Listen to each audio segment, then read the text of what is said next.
राधे राधे सभी भक्तों को ब्रज गोपिका की जय श्री कृष्णा, जय श्री श्याम और रमा एकादशी की सभी को बहुत बहुत शुभकामनाएं। आज हम महान पुण्य देने वाली रमा एकादशी जो कार्तिक कृष्ण पक्ष की एकादशी है उसकी कथा सुनेंगे। तो आइए शुरू करते हैं कार्तिक मास की रमा एकादशी की कथा। युधिष्ठिर ने पूछा, जनार्दन, मुझ पर आपका स्नेह है, अतः कृपा करके बतलाइए कार्तिक के कृष्ण पक्ष में कौन सी एकादशी होती है। भगवान श्री कृष्ण बोले, राजन, कार्तिक के कृष्ण पक्ष में जो परम कल्याणमयी एकादशी होती है वह रमा के नाम से विख्यात है। रमा परम उत्तम है तथा बड़े बड़े पापों को नाश करने वाली है। इसकी एक कथा है, वह ध्यान पूर्वक सुनियो। पूर्व काल में मुचकुंद नाम के एक विख्यात राजा थे जो भगवान श्री विष्णु के भक्त और सत्य प्रतिज्ञ थे। निष्कंटक राज्य का शासन करते हुए उस राजा के यहाँ नदियों में श्रेष्ठ चंद्रभागा नाम की एक कन्या उत्पन्न हुई। राजा ने चंद्रसेन कुमार शोभन के साथ उसका विवाह कर दिया। एक समय की बात है कि शोभन अपने ससुर के घर आए। उनके यहाँ दशमी का दिन आने पर समूचे नगर में ढिंडोरा पिटवा दिया जाता है कि एकादशी के दिन कोई भी भोजन ना करे, कोई भी भोजन ना करे। यह डंके की घोषणा सुनकर शोभन ने अपनी प्यारी पत्नी चंद्रभागा से कहा, प्रिय, अब मुझे इस समय क्या करना चाहिए, इसकी मुझे शिक्षा दीजिए।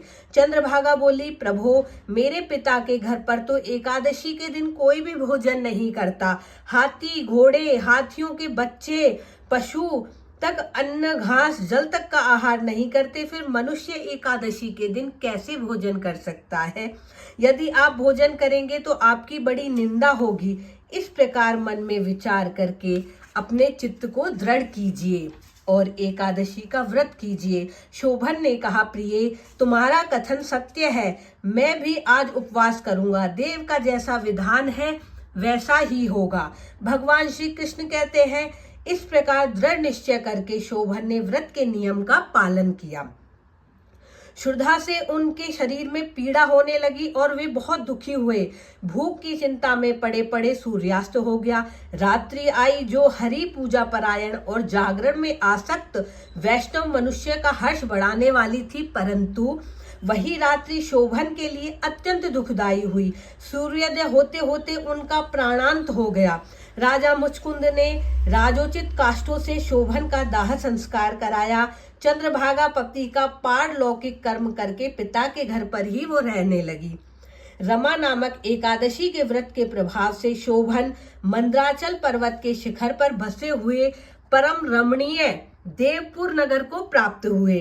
वहां शोभन नित्य कुबेर की भांति शोभा पाने लगे।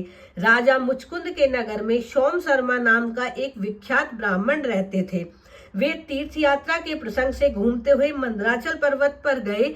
वहां उन्होंने शोभन को देखा और राजा के दामाद को पहचान कर उनके समीप गए। शोभन भी उस समय दृश्य से सोम शर्मा को आया जानकर उनको प्रणाम करने लगा तथा आसन दिया।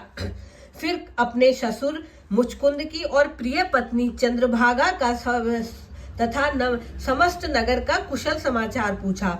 सोम शर्मा ने कहा, राजन, वहाँ सब कुशल है। यहाँ तो अद्भुत आश्चर्य है, ऐसा सुंदर और विचित्र नगर तो मैंने कहीं नहीं देखा।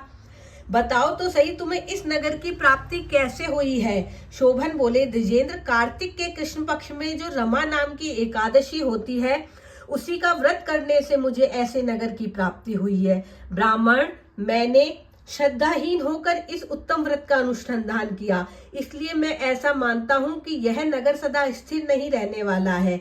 आप मुचकुंद की सुंदरी कन्या चंद्रभागा से यह सारा वृत्तांत कह दीजिएगा।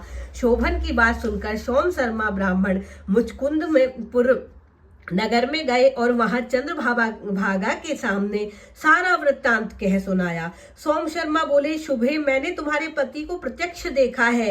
इंद्रपुरी के समान तथा दुर्गश नगर में भी अवलोकन किया है। वे उसे अस्थिर बतलाते हैं, तुम उसे स्थिर बनाओ। चंद्रभागा ने कहा, भ्रमशे, मेरे मन में पति दर्शन की लालसा लगी है, अतः आप मुझे वहां ले चलिए। मैं अपने व्रत के पुण्य से उस नगर को स्थिर बनाऊंगी। भगवान श्री कृष्ण कहते हैं, राजन, चंद्रभागा की बात सुनकर सोम शर्मा उसे साथ लेकर मंदराचल पर्वत के निकट वामदेव मुनि के आश्रम पर गए। वहां ऋषि के मंत्र की शक्ति और एकादशी सेवन के प्रभाव से चंद्रभागा का शरीर दिव्य हो गया और उसने दिव्य गति प्राप्त कर ली। इसके बाद वह पति के समीप गई। उस समय उसके नेत्र हर्षोल्लास से खिल रहे थे। अपनी प्रिय पत्नी को आई देख शोभन को बड़ी प्रसन्नता हुई। उन्होंने उसे बुलाकर अपने वाम भाग में सिंहासन पर बिठाया। तदंतर चंद्रभागा ने हर्ष में भरकर अपने प्रियतम से यह प्रिय वचन कहा कि हे नाथ, मैं आपके हित की बात कहती हूँ, सुनिए। पिता के घर में रहते समय जब मेरी अवस्था 8 वर्ष से अधिक हो गई थी, तभी से लेके आज तक मैंने जो एकादशी का व्रत किया है, उस एकादशी के व्रत का जो पुण्य मेरे अंदर संचित है, उस प्रभाव से यह नगर कल्प के अंत तक स्थिर रहेगा। अतः सब प्रकार के मनोवांछित वैभव से समृद्धिशाली होगा।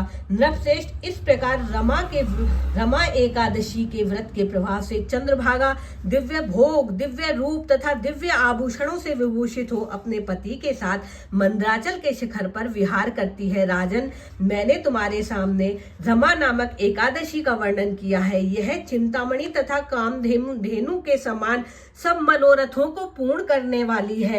जैसे कृष्ण पक्ष की एकादशी होती है, वैसी ही शुक्ल पक्ष की भी होती है। इसमें भेद नहीं करना चाहिए। जैसे सफेद रंग की गाय हो या काले रंग की, दोनों का दूध सफेद ही होता है। इस प्रकार दोनों पक्षों की एकादशियां समान फल देने वाली है।